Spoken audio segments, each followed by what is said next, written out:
النهارده هنتكلم عن عربية سعرها تحت ال100,000 جنيه، لا هي تحت ال90,000 جنيه. عربية الشباب بيحبوها، كمان الناس الكبيرة بتحبها، المصريين بيحبوها والأتراك كمان بتحبها. النهارده هنتكلم عن عربية الشاهين دوجي. الشاهين يعتبر عربية كانت ما أخدت فترة في الألفينات، كانت يعني مشهورة جدا، شغالة تاكسي وملاكي. والميزة في العربية دي كمان إن هي دفع خلف على كورونا. طبعا عارفين كلنا مشاكل الكبالن والبيوت اللي بتملص من الكبالن والكلام ده، فالشاهين يعتبر عربية على كروم، يعني يا دوبك انت تلحم كورونا وتطلع تعمل دريفت بيها زي العربيه دي. اول ما تشتريها في حاجتين لازم تعملهم، يبقى انت عامل حسابك في 16 17 الف جنيه لما تشتري عربيه شاهين. دول هيودوا لك الشاهين دي في حته ثانيه. اول حاجه هتعملها لما تجيب عربيه شاهين استعمال، تمام، لان طبعا هي ما فيش منها زيرو، هي موجوده استعمال بس. فالعربيه الشاهين دي يعتبر عربيه يعني حلوه، يعني عفشه وعظم والصوت بتاعها كويس، وزي ما قلت لك هقول لك تاني دفع خلفي، يعني حاجه فوق المنطق.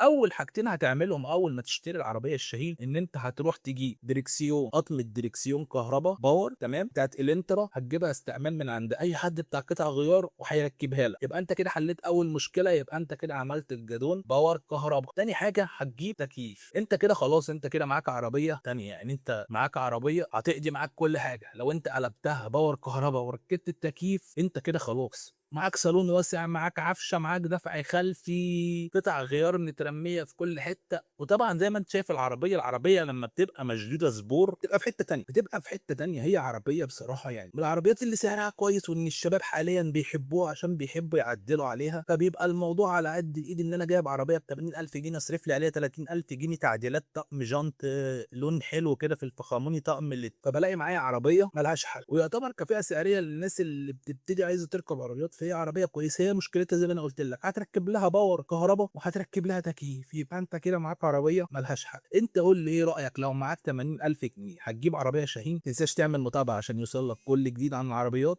انا حسن ناصر وده محتوى عربيات.